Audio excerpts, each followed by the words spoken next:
se acerca su venida, se oyen ya los pasos del rey que se aproxima. Tanta ley aún nos queda, anunciar a pueblo y gente que Jesús está volviendo.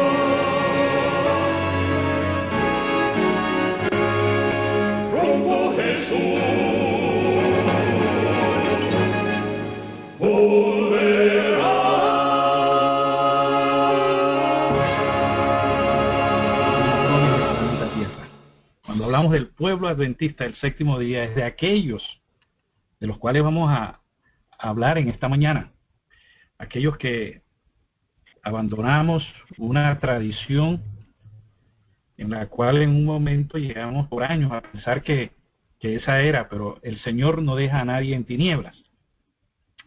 Y antes de proceder entonces, o de continuar, vamos a tener una palabra de oración. Amante Padre, gracias te damos, Señor, por el privilegio, la bendición que tú nos concedes de ser hijos e hijas tuyos. No somos dignos de ser tus hijos. Pero, Señor, tú nos invitaste a aferrarnos a nuestro garante Jesús, a nuestro sumo sacerdote que se encuentra en el lugar santísimo del santuario celestial. Y Él es nuestra garantía ante ti, oh Señor. No tenemos méritos propios, pero nos apropiamos de los méritos y del carácter inmaculado de tu Hijo amado Jesús. Te rogamos que perdones nuestros pecados, nos laves con la sangre preciosa de Jesús, pero que también pongas ese carbón encendido en nuestros labios y nuestros corazones, a fin de que tu palabra pueda penetrar en nuestras mentes. Concédenos la mente de Cristo. Haznos participantes de la naturaleza divina. Lo pedimos en el nombre de Jesús. Amén. El mensaje de esta mañana está titulado Los verdaderos adoradores que Dios busca. Mis amados hermanos, debemos tener presente que Dios está preparando su pueblo en el silencio de la noche. En un mundo que se ha sumergido en las tinieblas más profundas que se haya registrado en la historia del ser humano. Al dar un vistazo al profeso pueblo de Dios en la tierra, el panorama parece hoy muy desalentador. De repente nos asaltan interrogantes en nuestra soledad. Si vamos bien, si estamos correctos a donde estamos, lo que estamos creyendo, si en verdad estamos acorde con la palabra de Dios, con la ley de Dios, con el carácter de Cristo. Al mirar todo este panorama que vemos en el mundo, por un lado, la Corporación Adventista del Séptimo Día en una apostasía cada vez más profunda, tanto que cada día se hace más evidente su unión con Roma. Las doctrinas que hicieron del pueblo adventista un pueblo separado, columna y baluarte de la verdad, desde hace tiempo están siendo abandonadas unas tras otras, pero no en nuestra época. Y hago la salvedad, muchos piensan que es en nuestra época que esto está ocurriendo, Esto viene ocurriendo recién la muerte de la sierva del Señor, 1916 en adelante. Y hasta podemos ir hasta un poco atrás. Y Dios envió al ángel a mostrarle a la señora White en una visión todo ese movimiento jesuita que se estaba dando ya en los días de ella. Y bajo el pretexto, esta corporación, bajo el pretexto de una corrección teológica, que no es otra cosa sino la profetizada apostasía omega por la sierva del Señor. Pero por otro lado, los otros grupos que enarbolan la bandera de los mandamientos de Dios y la fe de Jesús, en su gran mayoría no parecen estar mejor. El movimiento laico adventista, que hace apenas unos años comenzara con tanto entusiasmo, hoy día está dividido en muchos sus grupos, algunos de ellos con doctrina fantástica, alarmante, que resultan en un verdadero oprobio para el nombre del Señor. También permanecen las distintas facciones de la iglesia reformista, todos ellos con serios problemas de diversa naturaleza, que los han hecho detener en su avance y paralizarse en una tristeza, en una tibieza laodicense mortal que parece inundar no solo a ellos, sino a todos los grupos adventistas del séptimo día, cualquiera sea su nombre u organización. Con dolor y honestidad debemos reconocer, mis amados hermanos y hermanas, que la apostasía omega no es un problema simplemente de la corporación adventista, sino de todos los grupos que pretenden sostener la verdad adventista que hace más de 150 años el Señor transmitió a su pueblo fiel. Y es por ende, es muy importante, los encargados de cada grupo, hacerse un autoanálisis para ver si se sostienen los pilares de la iglesia adventista que dejaron nuestros pioneros y dejó el Señor en los testimonios. Y ante el panorama, ¿podemos aún hablar de la inminencia de la segunda venida de Cristo? ¿Dónde encontrar un pueblo santo que se esté preparando seriamente para recibir la lluvia tardía del Espíritu Santo? ¿Dónde están aquellos que están representando fielmente el carácter amoroso de Dios, haciendo las obras de Cristo y brillando en las tinieblas de este mundo? ¿Quiénes darán el fuerte clamor? ¿Quiénes vencerán a la bestia y a su imagen? ¿Cuándo llegará la hora de volver a ver poderosos milagros entre los cristianos? Aún podemos creer que pronto el regreso del Señor tendrá un pueblo tal, pero tan fiel, que soportará la peor persecución de toda la historia y aún podrá vivir sin intercesor a la vista de un Dios santo tras la terminación del tiempo de gracia. Son preguntas que los grupos y los líderes de los grupos, personalmente, individualmente y como grupo, debemos hacernos. Individualmente, muy importante. Bien podemos hacernos la misma pregunta que levantó el Señor Jesús hace tanto tiempo. Pero cuando venga el Hijo del Hombre, ¿hallará fe en la tierra? Ah, mis amados hermanos, la triste realidad es que quisiéramos, anheláramos que fueran muchos, pero son pocos los fieles. Y la experiencia que pasarán estos pocos fieles será de soledad. La apostasía actual no es más que el cumplimiento exacto de la profecía de Ezequiel, capítulos 8 y 9. Podemos leerlo en casa con más calma. Tal como lo había anunciado la sierva del Señor, pronto llegará el tiempo cuando se cumplirá la profecía de Ezequiel 9. Esa profecía debe ser considerada cuidadosamente porque se cumplirá al pie de la letra. Manuscrito de 1888, página 1303. Es por eso que los pocos fieles que quedan están sufriendo, de la misma manera que los pocos fieles que quedan en Israel en tiempos del profeta Ezequiel. Ellos están hoy gimiendo y clamando a causa de todas las abominaciones que se hacen entre el profeso pueblo de Dios, cualquiera sea su grupo. Pero demos inmensas gracias a Dios por esos pocos fieles. Y mi deseo, mi anhelo es que tú, amable oyente, y yo seamos uno de ellos. Si lo eres, te estarás sintiendo muy solo y muy poco comprendido. Tal vez te estés preguntando, como yo mismo también lo he hecho durante muchos años, ¿cómo hará el Señor para cumplir sus promesas y terminar gloriosamente su obra en la tierra?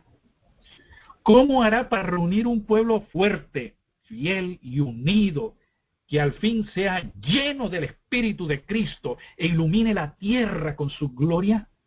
De Apocalipsis 18:1. La respuesta, una vez más, está en la palabra de Dios.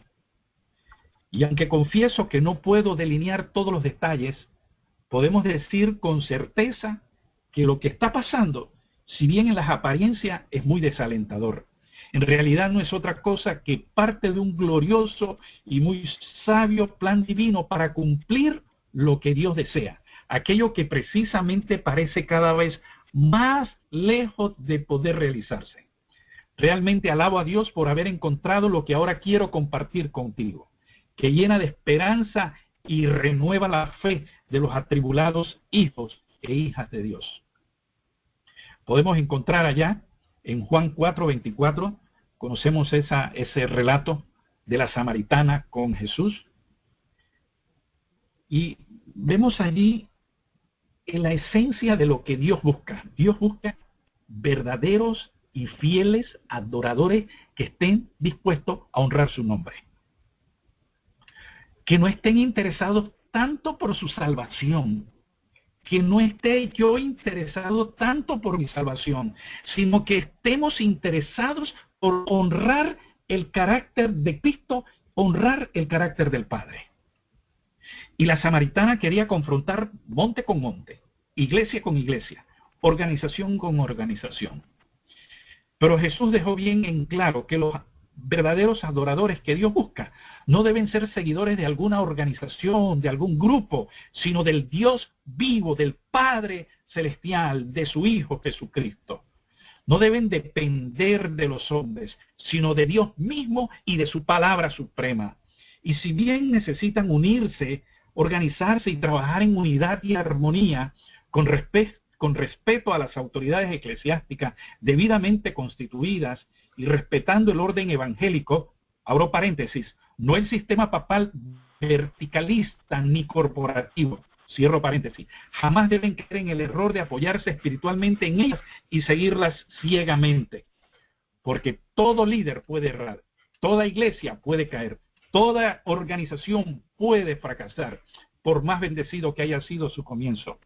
Cada uno debe aprender a depender exclusiva y únicamente de Cristo mismo. Caso contrario, caerá con el líder si éste cae, porque nadie está exento de caer.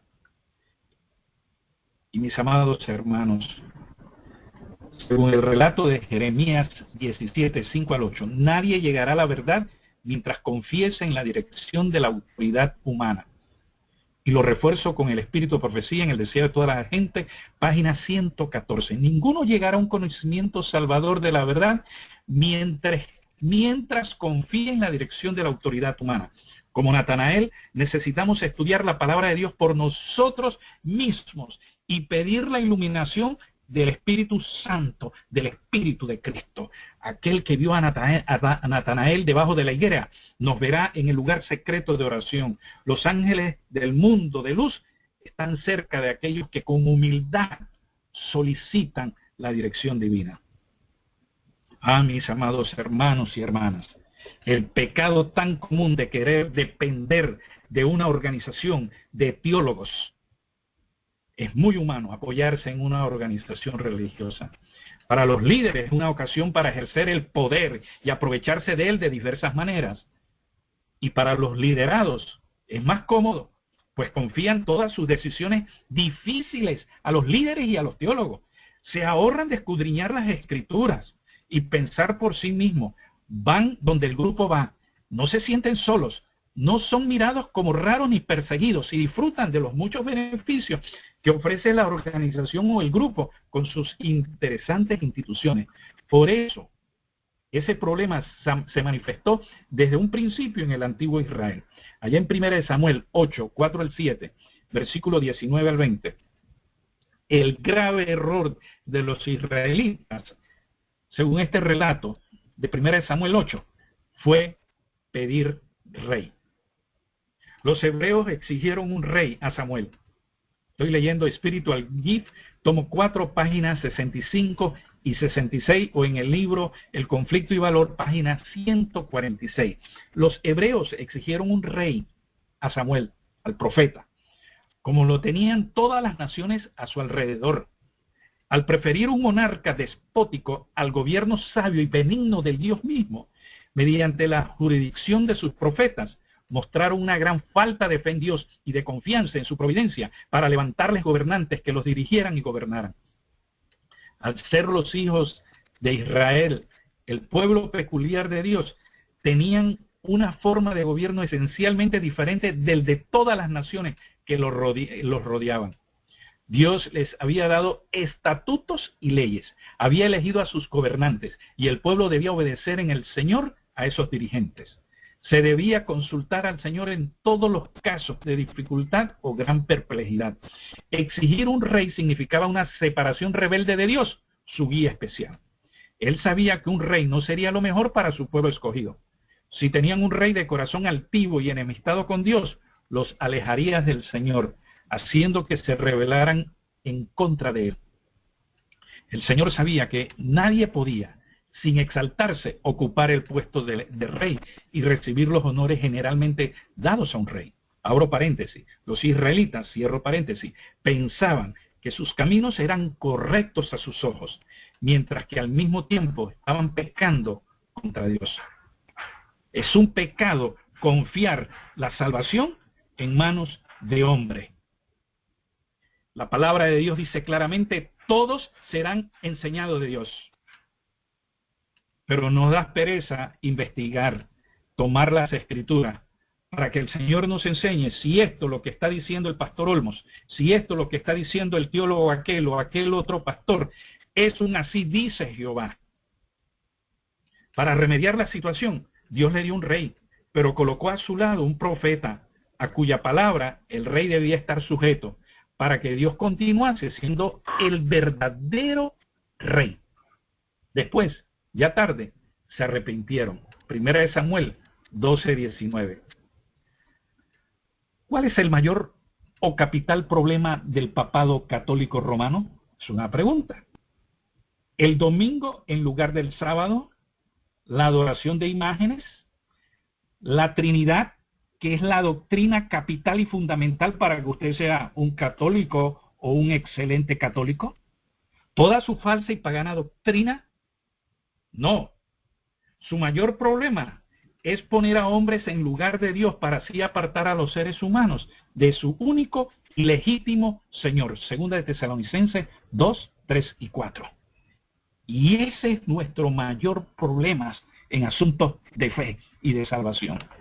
En lugar de confiar en un así dice el Señor, confiamos en un así dice un Congreso Mundial que aprueba doctrinas o las rechaza. El plan de Dios fue siempre tener a su pueblo bajo su jurisdicción, en una relación íntima y personal con cada creyente. Pero el plan de Satanás, en cambio, fue siempre poner a hombres pecadores infalibles a gobernar a los hijos de Dios. ¿Saben por qué? Manejando Satanás a estos hombres, manejaría después a todos los hijos de Dios, apartándolos así del buen camino.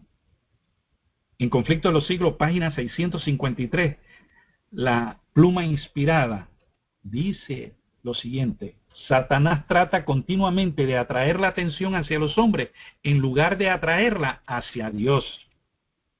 Hace que el pueblo considere como sus guías a los obispos, pastores, profesores de teología, en vez de estudiar las escrituras para saber por sí mismo cuáles son sus deberes.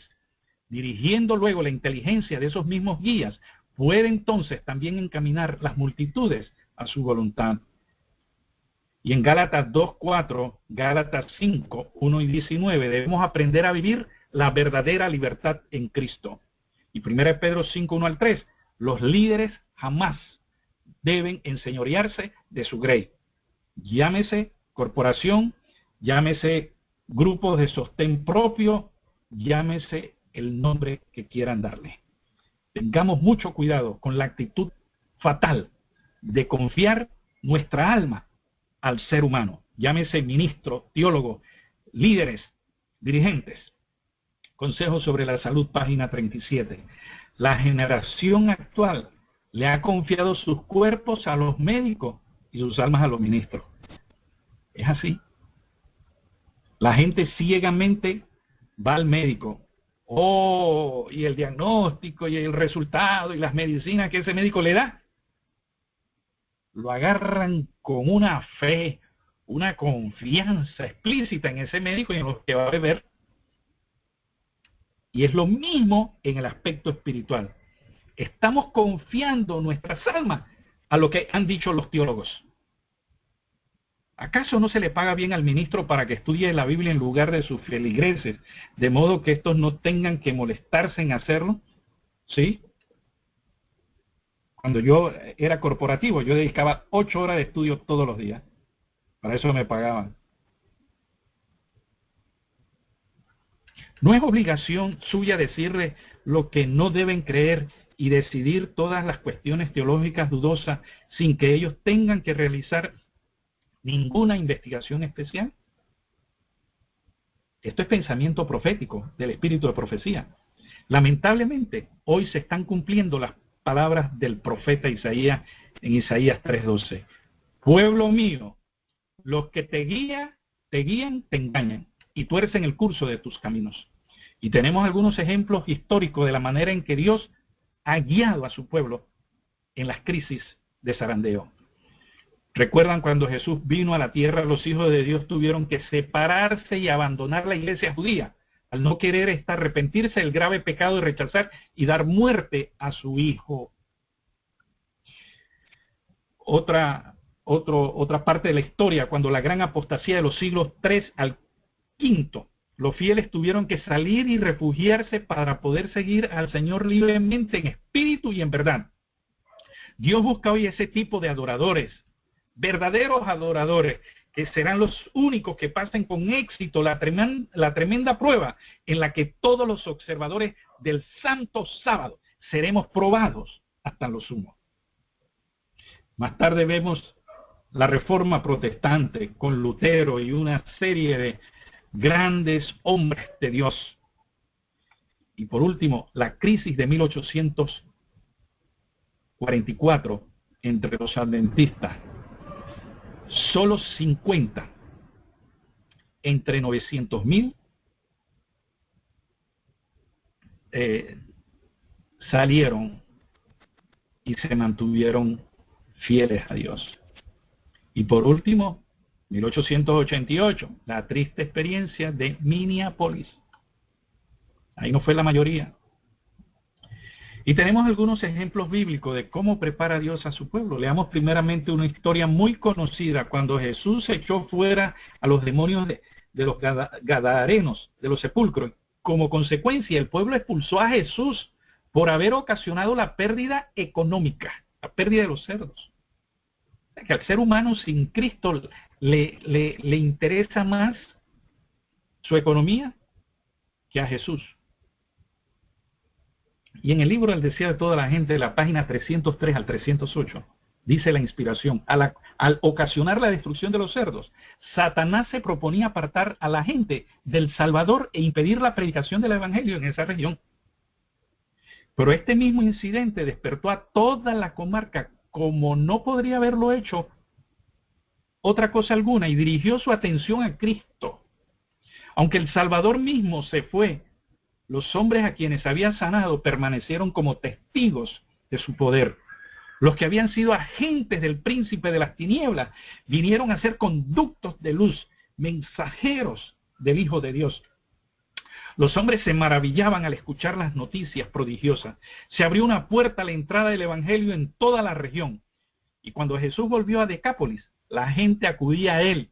Y durante 3 días, no solo los habitantes de un pueblo, sino miles de toda la región circundante oyeron el mensaje de salvación.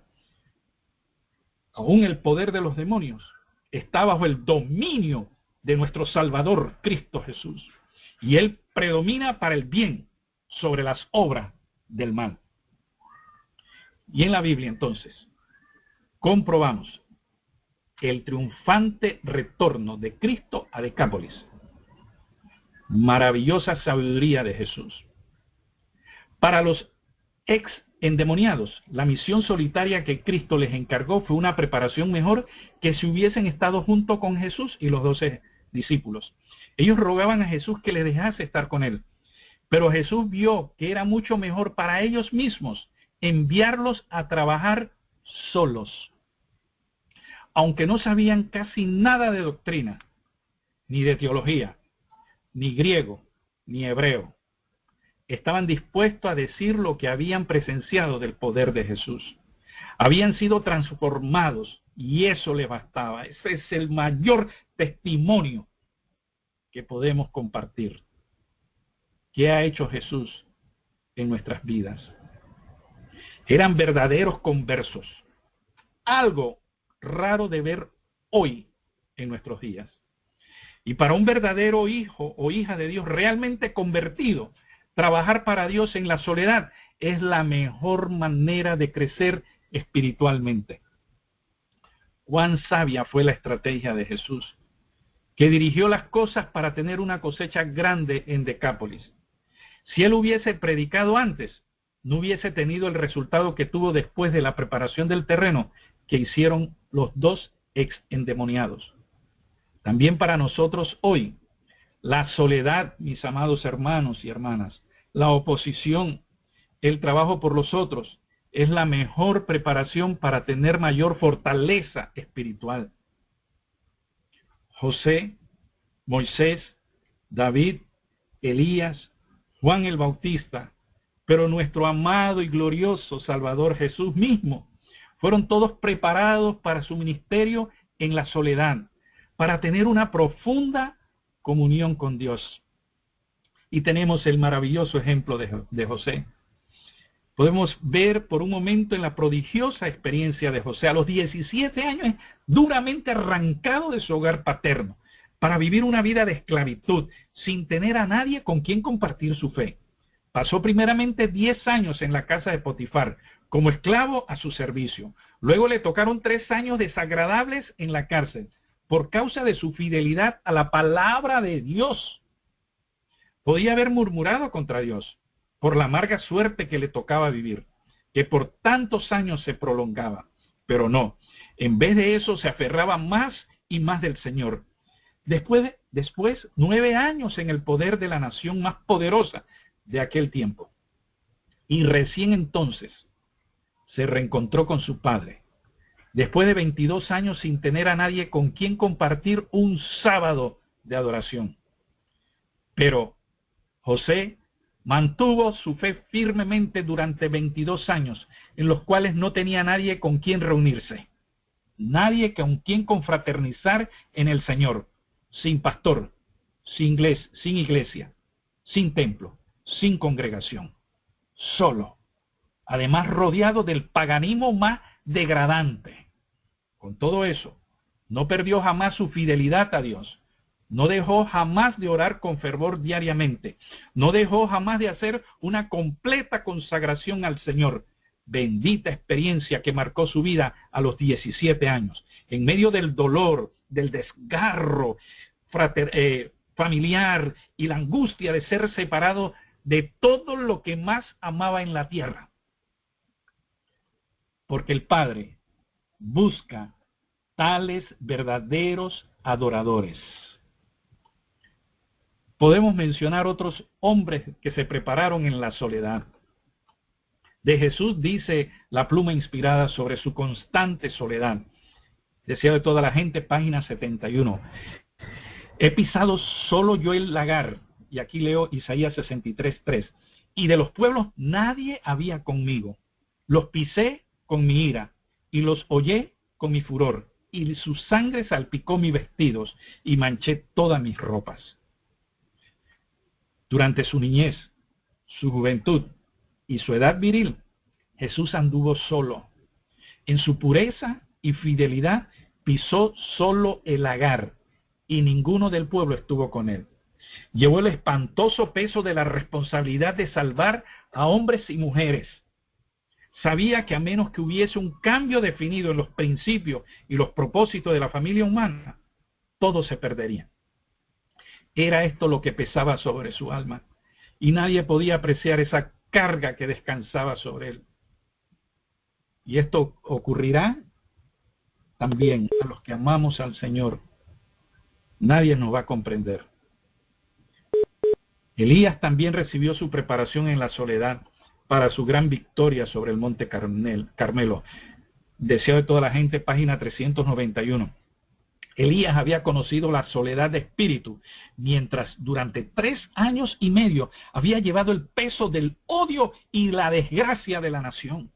¿Sabe lo que es ser odiado y tener el estigma de desgracia de toda una nación? Había estado solo de parte de Dios sobre el monte Carmelo. Solo había huido al desierto con angustia y desesperación. Sí, a través de la prueba y el dolor es como Dios prepara a sus hijos para una gran obra. Hechos de los Apóstoles, páginas 460 y 461. En medio de la prueba y persecución, la gloria, el carácter de Dios se revela en sus escogidos. Amén. Los creyentes en Cristo, odiados y perseguidos por el mundo, son educados y disciplinados en la escuela del Señor. En la tierra andan por caminos angostos.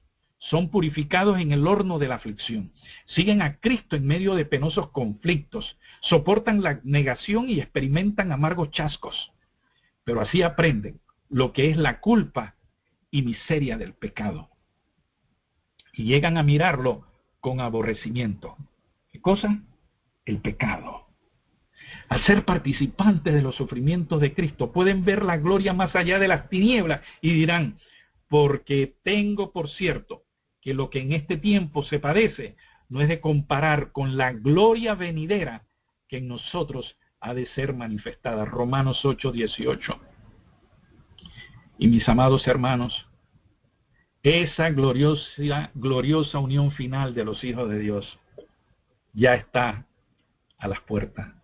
Hoy día Dios ha puesto en marcha, por así decirlo, una verdadera bomba de tiempo que en el momento exacto del gran reloj divino explotará para una gran sorpresa del mundo entero.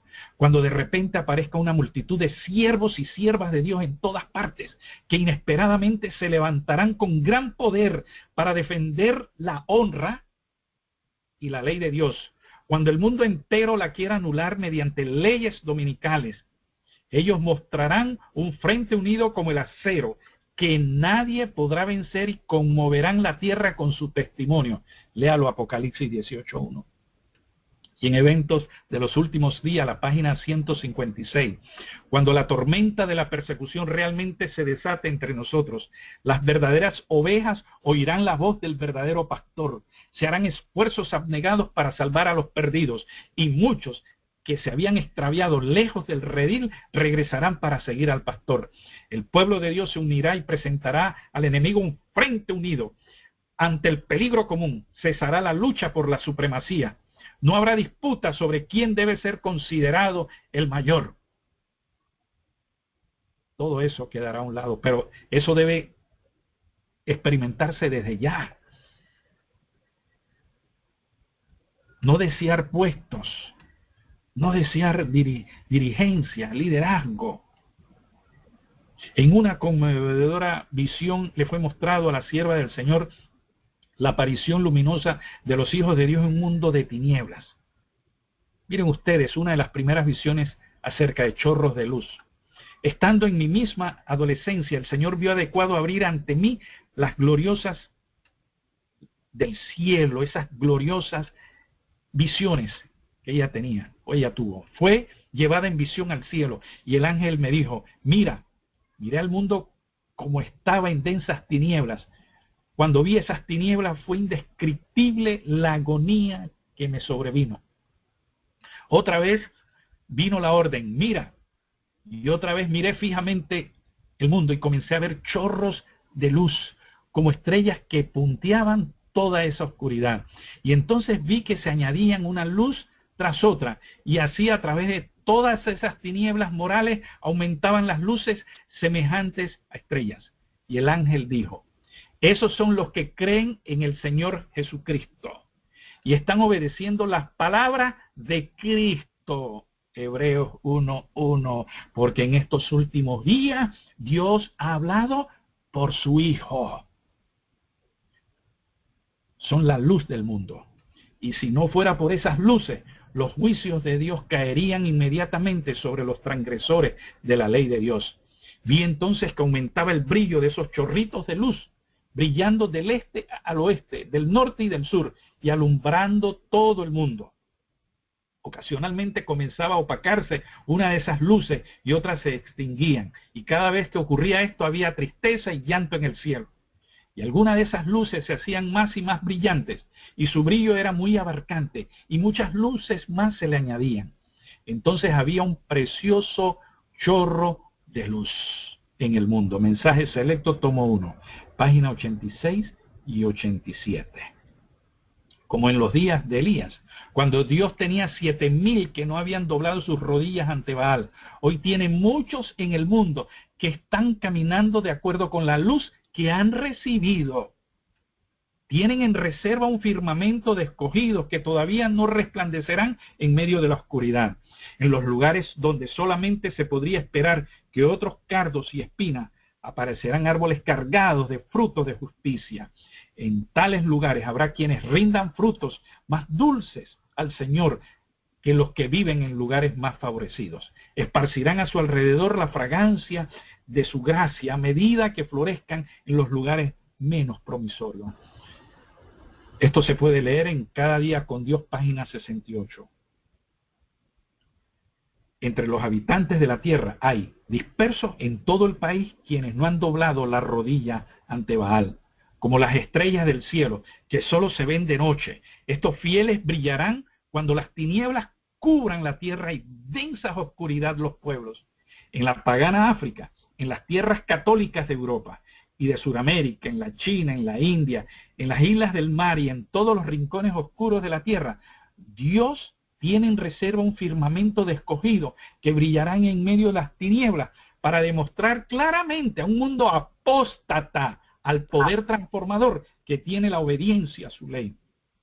Ahora mismo se están revelando en toda nación, entre toda lengua y pueblo, y en la hora de la más profunda apostasía, cuando se esté realizando el supremo esfuerzo de Satanás para que todos, pequeños y grandes, ricos y pobres, libres y siervos, reciban, so pena de muerte, la señal de lealtad a un falso día de reposo. Estos fieles, irreprensibles y sencillos, hijos e hijas de Dios sin culpa, resplandecerán como luminares en el mundo.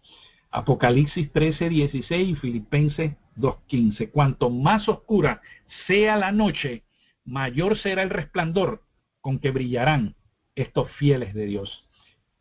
Profetas y Reyes, página 140 del año 1916. Dios no necesitará de gran cantidad de hijos suyos para terminar su obra en la tierra. No es la cantidad, mis amados y amadas hermanos y hermanas, sino la calidad de sus siervos y siervas, lo que determina el poder del pueblo de Dios, pues no es difícil para Yahweh salvar con muchos o con pocos. Primera de Samuel 14:6. De la última generación de fieles está escrito que no serán muchos, sino poquísimos. Y lo leo de Maranata, página 249. Unos pocos, poquísimos, del inmenso número que puebla la tierra, serán salvos para la vida eterna, en tanto que las multitudes que no han perfeccionado sus almas en la obediencia de la verdad serán destinadas a la muerte segunda. ¡Qué tristeza! Y la escena es muy impresionante. La actual apostasía predicha. En visiones de la noche, una escena muy impresionante pasó ante mí. Vi una inmensa bola de fuego caer entre algunas hermosas mansiones, causando su destrucción instantánea. Escuché a alguien decir: nosotros sabíamos que los juicios de Dios estaban por caer sobre la tierra, pero no sabíamos que llegarían tan pronto. Otros, con voces agónicas, dijeron: ustedes sabían. ¿Por qué entonces no nos dijeron? Nosotros no sabíamos. Y en todas partes oí decir las mismas palabras de reproche. Desperté con gran dolor. Me fui a dormir de nuevo y me parecía estar en una gran reunión. Uno con autoridad estaba dirigiéndose a los presentes antes de extender un mapa del mundo. Dijo que en el mapa se representa la viña del Señor, que debía cultivarse. Como la luz del cielo ilumina a todos, cada uno reflejaba la luz a los otros. Las luces estaban brillando en muchos lugares y desde estas luces, otras luces estaban resplandeciendo. Entonces fueron repetidas estas palabras: vosotros sois la sal de la tierra. Pero si la sal se desvaneciere, ¿con qué será salada? No sirve más para nada, sino para ser echada fuera y hollada por los hombres. Vosotros sois la luz del mundo. Una ciudad asentada sobre un monte no se puede esconder, ni se enciende una luz y se pone debajo de un almud, sino sobre el candelero y alumbra a todos los que están en casa. Así alumbre vuestra luz delante de los hombres, para que vean vuestras buenas obras. Pero esas obras buenas no son suyas ni mías, son las de Cristo. Porque están viendo a Cristo a través de nosotros. Y glorifiquen a vuestro Padre que está en los cielos.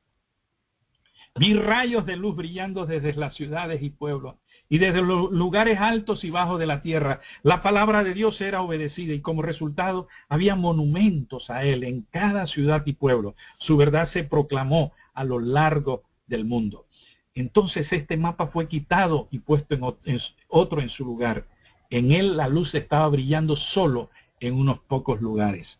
El resto del mundo estaba en la oscuridad, con solo una vislumbre de luz aquí y allá. Nuestro instructor dijo: esta oscuridad es el resultado de que los hombres están siguiendo su propio curso de acción. Ellos han acariciado sus tendencias hereditarias y cultivadas al mal. Han hecho cuestionamientos, críticas y acusaciones contra el objetivo de sus vidas. Sus corazones no son rectos con Dios. Ellos han escondido su luz debajo de un almud. Si cada soldado de Cristo hubiera cumplido su deber, si cada vigilante en las murallas de Sión hubiera dado el sonido certero a la trompeta, el mundo podría haber escuchado antes de esto el mensaje de advertencia. Pero el trabajo está atrasado en años. Mientras los hombres estaban durmiendo, Satanás nos robaba el avance. Testimonio, tomos 9, página 28 y 29, mis amados hermanos. Qué triste. Y es así. Y Dios en esta mañana nos invita y nos llama para ser un fiel, verdadero adorador de Él. Un siervo, una sierva, para prepararnos. Dios nos llama primero a una preparación espiritual en la soledad. Y cuando sea el tiempo indicado, Él nos va a guiar a testificar, a compartir, a buscar las almas. A veces queremos salir a testificar y el Señor no nos ha preparado, porque no le hemos dado la oportunidad. Pasamos más tiempo en otras cosas que en el estudio de la palabra de Dios, en comprobar si esto, aquello que se dice, se enseña, es palabra de Dios o no es palabra de Dios.